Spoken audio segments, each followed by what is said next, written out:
दोस्तों ये है दुनिया का richest temple. Hello friends, experience Kerala episode 18 में आपका बहुत बहुत स्वागत है। आज के एपिसोड में मैं आपके साथ त्रिवेंद्रम की 3 दिन की आइटनरी शेयर करूंगी, जिसमें हम बात करेंगे कि त्रिवेंद्रम कैसे पहुंचा जाए, मतलब वहां पहुंचने के साधन कौन कौन से हैं, वहां पर रहने के लिए क्या व्यवस्थाएं हैं और घूमने के लिए वहां पर कौन कौन सी जगहें फेमस हैं। इसके अलावा हम बजट पे भी बात करेंगे, तो वीडियो लास्ट तक देखिएगा। चैनल को सब्सक्राइब करके बेल आइकन ज़रूर दबाइए ताकि मेरे आने वाले जो एपिसोड्स हैं उसके बारे में भी आपको नोटिफिकेशन मिलता रहे। तो चलिए शुरू करते हैं हमारा आज का वीडियो। तो सबसे पहले हम बात करेंगे कि पहुंचा कैसे जाए वहाँ पर। जैसे कि हम सब जानते हैं कि त्रिवेंद्रम जो है वो कैपिटल सिटी है केरला की, तो आधुनिकता के साथ संस्कृति का बड़ा अच्छा वहाँ पर समावेश है। आधुनिकता में आप एरोप्लेन ले सकते हैं और संस्कृति के नाम पर आप बस या ट्रेन ले सकते हैं। तो कहने का मतलब वहाँ पर बस, ट्रेन और एरोप्लेन तीनों ही आपको साधन मिल जाएंगे पहुँचने के लिए। आप देश के किसी भी कोने से चलेंगे वहाँ पर आप इजीली पहुँच जाएंगे। तो पहुँचने का वहाँ पर बहुत बड़ा इशू नहीं है। उसके बाद बात करेंगे कि रहें कहाँ पर। तो यहाँ पर रहने के लिए अगर आप सिटी के अंदर रहना चाहते हैं तो बहुत सारे होटल, लॉन्ज, स्टे होम्स वगैरह हैं जो कि आपको 700 रुपीज़ 800 रुपीज़ पर नाइट के हिसाब से मिल जाएंगे। उसके ऊपर तो आप कितना भी जा सकते हैं, देखिए उसकी बात नहीं करेंगे, ये एक मिनिमम मैंने आपको रेंज बताई है। और लेकिन मैं आपको रिकमेंड करूँगी कि आप मेन सिटी में या सिटी सेंटर में रहने की बजाय ना बीच रिजॉर्ट चुनें, क्योंकि बीच रिजॉर्ट जो होते हैं उनका एक्सपीरियंस ही अलग होता है रहने का। वैसे माना जाता है ना कि बीच रिजॉर्ट काफ़ी महंगे होते हैं, लेकिन ऐसा नहीं है फ्रेंड्स। कोवलम बीच के आसपास अगर आप कोई होटल देख रहे हैं जो कि सी फेसिंग है, वहाँ पर आपको 2000 से 3000 के बीच पर नाइट के लिए रूम इजीली मिल जाएगा। और लेकिन हाँ, पूवर आइलैंड के आसपास जो आप रिजॉर्ट्स देखेंगे, सी फेसिंग रिजॉर्ट्स, वो थोड़े महंगे हैं। तो ऐसा नहीं है कि वहाँ पर हर चीज़ महंगी है, तो ढूंढने से तो कुछ भी मिल जाता है। तो थोड़ा सा आप एक्सप्लोर करिए, सर्च करिएगा, तो आपको कोवलम के आसपास अच्छे रिजॉर्ट्स मिल जाएंगे, अच्छे होटल्स मिल जाएंगे जो कि मीडियम बजट वाले रहेंगे। तो आप उनको चुन सकते हैं रहने के लिए। और ये जो आप देख रहे हैं ये मेरे वाला रिजॉर्ट है, पूवर आइलैंड में है। इसका मैंने पूरा वीडियो डिटेल में डाला हुआ है अपने चैनल पर रिजॉर्ट का। तो अगर आप फ्री में रिजॉर्ट घूमना चाहते हैं तो वो वीडियो देख लीजिएगा, मैं आपको लिंक दे दूँगी उसका डिस्क्रिप्शन बॉक्स में और ऊपर आई बटन में। तो अब बात करेंगे कि वहाँ पर कौन कौन सी फेमस जगहें हैं जहाँ पर हम जा सकते हैं, घूम सकते हैं, एक्सप्लोर कर सकते हैं। तो डे वाइज जो है हम शेयर करेंगे आज की बातें। तो डे 1 में अगर हम बात करें तो सबसे पहले हम गए थे वहाँ के सबसे फेमस मंदिर श्री पद्मनाभम स्वामी टेम्पल में। ये दुनिया में सबसे अमीर टेम्पल कहा जाता है। इसको अमीर कहने का सबसे बड़ा कारण ये है कि यहाँ पर सन 2011 में एक खजाना मिला था। एक नहीं बल्कि कई खजाने मिले थे बेशुमार, जिसमें से दौलत कहेंगे, हीरे मोती जवाहरात मिले थे, जिसके कारण इसको दुनिया का सबसे अमीर मंदिर कहा जाता है।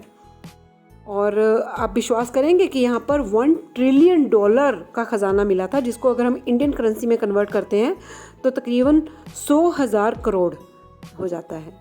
और इसी खजाने की वजह से ये फेमस भी हुआ मंदिर। हालांकि पहले से फेमस था लेकिन अब वर्ल्ड वाइड फेमस हो गया है ये। और कहा जाता है कि यहाँ पर एक रहस्यमय दरवाज़ा भी है जिसके अंदर बहुत सी अजीबोगरीब आवाज़ें आती रहती हैं और उसके अंदर भी बहुत सारे ख़जाने छुपे हैं, लेकिन अभी तक वहाँ पर कोई जा नहीं पाया है, यानी कि उसको कोई खोल नहीं पाया है दरवाजे को। और आम जनता के लिए तो वैसे ये कोई भी दरवाजे तक जाने की परमिशन है ही नहीं, और ना ही मंदिर में कैमरा या फ़ोन वगैरह ले जाने की परमिशन है। तो ये जो आप पिक्स वगैरह देख रहे हैं ना, ये मैंने गूगल से ली हैं, जो कि मंदिर के अंदर की फ़ोटोज़ हैं। और अगर हम मंदिर की नक्काशी की बात करें तो आप देख ही रहे हैं, इतनी उम्दा थी कि क्या बताऊँ। ऐसी कारीगरी तो सिर्फ अपने इंडिया में ही पॉसिबल है। और ये जो बड़ा सा भव्य परिसर आप देख रहे हैं, यहाँ पर खूब लंबी लंबी लाइनें लगती हैं, घंटों में बारी आती है यहाँ पर। और अगर आप इन लाइनों से बचना चाहते हैं ना, तो आप 50 रुपये वाला या 500 रुपये वाला VIP पास ले सकते हैं। तो थोड़ा सा उससे टाइम का अंतर हो जाएगा, मतलब बचत हो जाएगी। और दिन में 7 से 8 बार यह मंदिर खुलता है पूरे दिन में, मतलब आधे आधे घंटे के ब्रेक्स यहाँ पर चलते रहते हैं। और आप ये मानकर चलिए कि आपका आधा दिन यहाँ पर स्पेंड हो जाएगा। और मंदिर के अंदर जो है वो विष्णु जी की अनंता अवतार की प्रतिमा है, लेटे हुए अवतार की। शायद अनंता अवतार के कारण ही त्रिवेंद्रम का नाम बदलकर तिरुवनंतपुरम रखा गया है। तो इसकी एक और ख़ासियत मैं आपको बताना चाहूँगी कि ये जो आप फ्रंट देख रहे हैं, इसमें 5 विंडोज़ बनी हुई हैं और शाम के टाइम जब सनसेट होता है ना, तो इन पांचों विंडोज़ में से 5-5 मिनट के अंतर पे सन जो है वो पास होता है। देखिए कितनी खूबसूरती लग रही है। विंडोज़ को देखना एक अमेजिंग एक्सपीरियंस था। और हम खैर शाम का नज़ारा तो नहीं देख पाए क्योंकि हम सुबह गए थे मंदिर पे, लेकिन अगर आप शाम का टाइम चुनते हैं तो आप ये नज़ारा देख पाएंगे। और एक और चीज़ मैं यहाँ पर आपको बताना चाहूँगी कि यहाँ पर एक स्पेशल ड्रेस कोड है जिसको स्ट्रिक्टली फॉलो करना पड़ता है। मतलब जेंट्स के लिए शर्ट उतारना होता है, मतलब और नीचे वो लुंगी पहन सकते हैं पैंट के ऊपर ही, और लेडीज़ के लिए स्कर्ट या साड़ी कंपलसरी है। लेकिन इतना कंपलसरी भी नहीं है कि आपको साड़ी ही पहननी है। अगर आपने जीन्स वगैरह वियर कर रखा है तो आप उसके ऊपर इस तरह से एक धोती लेकर लपेट सकते हैं, तो भी आपका काम अच्छे से हो जाएगा। तो इसके बाद हम गए सुनील वैक्स म्यूज़ियम। ये वैक्स म्यूज़ियम बिल्कुल जो हम पद्मनाभम स्वामी टेम्पल से बाहर निकलेंगे ना दक्षिण गेट से, तो बस उसके बाद थोड़ा सा पैदल चलने पर ही ये म्यूज़ियम है। तो आराम से आप इसको विज़िट कर सकते हैं। 1 घंटे का टूर रहेगा यहाँ पर, और जिसके लिए 100 पर पर्सन चार्ज भी है। लेकिन वहाँ पर जाना भी बहुत अमेजिंग एक्सपीरियंस था। साईं बाबा जी के साथ साथ अलग अलग तरह के यहाँ पर 37 लाइफ स्टैचूज़ थे, जिसमें अलग अलग तरह के politicians, freedom fighters, film stars, cricketers and footballers और जाने क्या क्या।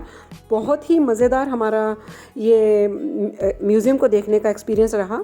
और म्यूज़ियम के बाद फिर हमने वहीं लोकल मार्केट में हम लोग घूमते रहे, शॉपिंग की, खाया पिया और वापस अपने रिज़ॉर्ट आ गए क्योंकि शाम हो गई थी और हमारा रिज़ॉर्ट भी यहाँ से काफ़ी दूर था।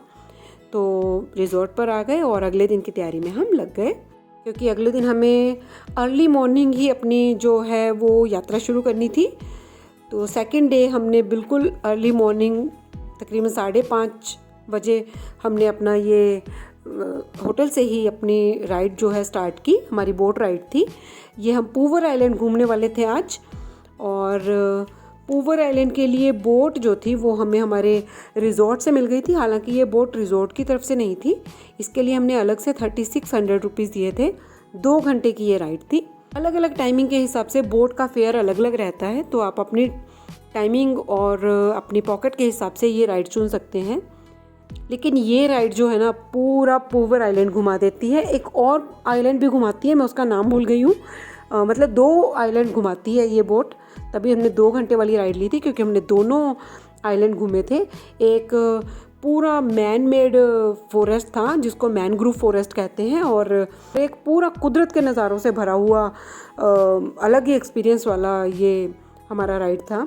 यहाँ बोट के थ्रू हमने रास्ते में अलग अलग तरह के चीज़ें देखी, तैरते हुए रिज़ॉर्ट देखे, रेस्टोरेंट्स देखे, और मदर मेरी का स्टैचू देखा जिसके अंदर की एक चर्च बनी हुई थी, और कई तरह के माइग्रेटेड बर्ड्स देखे। देखिए कैसे टाइटेनिक का पोज दे रहे हैं साहब। और इसके अलावा ये इतने घने जंगल जैसा एक्सपीरियंस, बिल्कुल ऐसा लग रहा था जैसे वो फिल्मों में नहीं हम देखते अमेज़न के रेन फॉरेस्ट, बस वैसा ही एक्सपीरियंस लग रहा था जिसको कि वर्ड्स में बयान नहीं किया जा सकता। और पूवर आइलैंड का अगर आप पूरा वीडियो देखना चाहते हैं और इसको पूरा डीपली एक्सप्लोर करना चाहते हैं मेरे थ्रू वर्चुअली, तो आप मेरा पूवर आइलैंड वाला जो वीडियो है वो देख सकते हैं। मैं उसका लिंक आपको डिस्क्रिप्शन बॉक्स में और ऊपर आई बटन में दे दूँगी। तो हमारी यह राइड बहुत ही अमेजिंग थी, बहुत ही अलग एक्सपीरियंस था। 8 बजे तकरीबन हमारी ये राइड फिनिश हो गई और हम वापस अपने रिज़ॉर्ट पर आ गए। फिर हमने ब्रेकफास्ट किया और पूरा हम 2 बजे तक 3 बजे तक वहीं रिज़ॉर्ट पे ही घूमे। बहुत सारे मैंने यहाँ पर वीडियोस बनाए, तभी तो मैं रिज़ॉर्ट वाला ब्लॉग आपके साथ शेयर कर पाई। और बहुत ही अमेजिंग रिज़ॉर्ट है फ्रेंड्स, ज़रूर देखिएगा वीडियो। और इसके बाद हम लंच वंच करने के बाद तकरीबन 2:30 से 3 बजे के बीच गोल्डन सैंड बीच पहुंच गए। गोल्डन सैंड बीच के लिए बोट हमें वहीं से मिल गई थी, हमारे रिज़ॉर्ट से ही, उनकी तरफ से फ्री थी ये बोटिंग, मतलब ये राइड फ्री थी गोल्डन सैंड बीच तक की, क्योंकि हमारे रिज़ॉर्ट के बिल्कुल सामने ही गोल्डन सैंड बीच था, दूर नहीं था। महज 5 मिनट में हम गोल्डन सैंड बीच पहुँच गए। तो गोल्डन सैंड बीच पहुंच के तो भाई मज़ा ही आ गया। इतनी क्लीन बीच मुझे लगता है मैंने कहीं नहीं देखी। मैंने बहुत सारे बीचेस देखे हैं लेकिन इतनी क्लीन बीच मैंने कहीं नहीं देखी। एक्चुअली ये बिल्कुल आइलैंड के बीचों बीच जगह होने के कारण यहाँ भीड़ भाड़ तो कम होती ही है ना, इसलिए यहाँ पर सफाई और शांति दोनों है। लेकिन इतनी असीम शांति के बीच लहरों का कोहराम, उफ, बहुत ही अमेजिंग। मैं बता नहीं सकती कितना मज़ेदार हमारा ये एक्सपीरियंस था। 2-3 घंटे वहाँ कैसे चले गए पता ही नहीं चला। और फिर उसके बाद तो हमारा कहीं भी जाने का मन ही नहीं किया, क्योंकि हम ये जो नज़ारे देख के आए थे ना गोल्डन सैंड बीच पे पानी के, उसको भूलना नहीं चाहते थे। इसलिए हमने पूरा दिन बस गोल्डन सैंड बीच की बातें की। पूरे दिन का हमारा शेड्यूल सिर्फ यही था। हमारा आज का दिन हमारा यहीं फिनिश हुआ। और डे 3 की बात अगर हम करें तो डे 3 में स्टार्टिंग आप कर सकते हैं एक यहाँ के बहुत ही फेमस टेम्पल अजीमाला शिवा टेम्पल से। ये समुद्र के किनारे है ये टेम्पल। 2-3 घंटे आराम से यहाँ पर लग जाते हैं। और इसके बाद आप एक और मंदिर यहाँ पर एक्सप्लोर कर सकते हैं जिसका नाम है महेश्वरा शिवा टेम्पल। यहाँ पर दुनिया का सबसे लंबा शिवलिंगम है, 111 फीट लंबा शिवलिंगम है। और यह मंदिर बना था 2012 के आसपास, 2012 और 13 के बीच में। तो हमने खैर ये दोनों मंदिर नहीं देखे, ना देख नहीं पाई ये कहूँगी, क्योंकि उस दिन मेरे हस्बैंड का बर्थडे था, तो हम लोग बस वहीं रिजॉर्ट पे वो सेलिब्रेट कर रहे थे। आप लोग इन मंदिरों को मिस ना करें, इसलिए मैंने अपनी आइटनरी में इनको शामिल करके आपको दिखाया है। तो ज़रूर से इनको आप अपनी आइटनरी में शामिल करिएगा।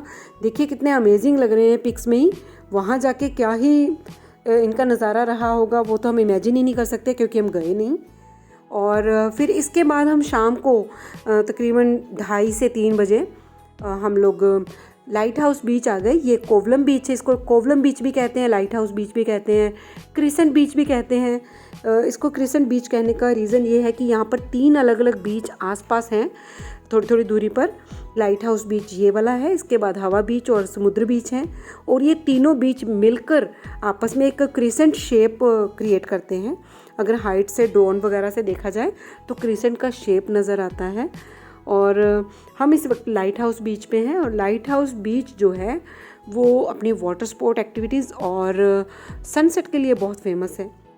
यहाँ पर हम लोगों ने खूब पानी में मस्ती करी और 1-1.5 घंटा मस्ती करने के बाद हमने कुछ वाटर एक्टिविटीज़ भी इंजॉय की, जिनमें सबसे पहले हमने स्पीड बोट का मज़ा लिया। स्पीड बोट आपको मिल जाएगी 1200 से 1500 के बीच में एक बोट मिल जाएगी, जिसमें कि 3 से 4 लोग आते हैं। तो स्पीड बोट यहाँ पर इंजॉय करने के बाद हम लोगों ने पैरासेलिंग की। पैरासेलिंग के भी अलग अलग प्राइजेज़ हैं, तकरीबन 2000 से 2700 तक ये चला जाता है। मतलब आपने कैमरा लेना है हाथ में तो उसके 200 रुपये ऐड हो जाएंगे। अगर आप वाटर डिप लेना चाहते हैं, देखिए जैसे यहाँ पर हमको करवाया गया है वाटर डिप, तो इस तरह की डिपिंग आप लेना चाहते हैं तो 200 से 300 रुपये, 200 से 300 रुपये उसके भी एक्स्ट्रा ऐड हो जाएंगे। 2 बार डिप करवाते हैं ये 200 रुपये में। तो जितना आप ज़्यादा मतलब ऐड करते जाएंगे अपना अमाउंट, और इसके मज़े उतने ही ज़्यादा बढ़ते जाएंगे। तो 6 से 7 मिनट की ये पैरासेलिंग रहती है, लेकिन उसके साथ स्पीड बोट आधे घंटे की आपको कॉम्प्लीमेंट्री मिल जाएगी, 40 मिनट की तकरीबन। क्योंकि जितनी देर तक कोई पैरासेलिंग कर रहा होता है मेंबर, बाकी बंदे आराम से बैठ के स्पीड बोट का मज़ा लेते हैं। इसके अलावा आप यहाँ पर सर्फिंग कर सकते हैं और स्कूबा डाइविंग यहाँ पर आप कर सकते हैं और केकिंग कर सकते हैं। तो बहुत सारी स्पोर्ट्स एक्टिविटीज़ यहाँ पर हैं, लेकिन हमने टाइम की शॉर्टेज की वजह से बाकी एक्टिविटीज़ नहीं की। तो देखिए हमने 3 दिनों वाली आइटनरी आपके साथ शेयर की है। कितना हमने त्रिवेंद्रम को एक्सप्लोर किया है और काफ़ी कुछ हमारा छूट भी गया। आपका ना छूटे इसलिए मैंने इसमें शामिल भी कर दिया अपनी आइटनरी वाली वीडियो में, ताकि आप अगर त्रिवेंद्रम जाना चाहें तो आप त्रिवेंद्रम की हर चीज़ एक्सप्लोर कर सकें। और हमने बहुत ही आराम से ये हमारा ट्रिप किया था। अगर आप थोड़ा अपना शेड्यूल टाइट करके चले तो आप 2 दिन में भी अच्छे से त्रिवेंद्रम को एक्सप्लोर कर सकते हैं। ऐसा नहीं कि 3 ही दिन लगते हैं। हाँ, 3 दिन में आप थोड़ा सा आराम से कर सकते हैं एक्सप्लोर, मज़े ले लेकर, है ना। तो ये तो थी मेरी 3 दिन वाली आइटनरी त्रिवेंद्रम की। आई होप कि आपको ये ज़रूर अच्छी लगी होगी। और अगर आप केरला वगैरह जाने का प्रोग्राम बनाएंगे तो ये आपके ज़रूर काम आएगी। इसको सेव करके रख लीजिएगा। और मेरा अगर वीडियो आपको ज़रा सा भी अच्छा लगा हो तो इसको एक लाइक करके शेयर ज़रूर कर दीजिएगा फ्रेंड्स, ताकि कोई और अगर केरला जाना चाहे, त्रिवेंद्रम जाना चाहे तो ये उसके काम आ जाए वीडियो। तो अगर कोई आपकी क्वेरी हो, कुछ पूछना चाहते हो, तो आप मुझे कमेंट करके ज़रूर पूछ लीजिएगा। मैं उसका रिप्लाई ज़रूर देने की कोशिश करूँगी। तो मिलेंगे अगले वीडियो में अब कुछ और एक्सपीरियंस लेकर, कुछ और नई बातें लेकर। तब तक के लिए थैंक यू, बाय बाय।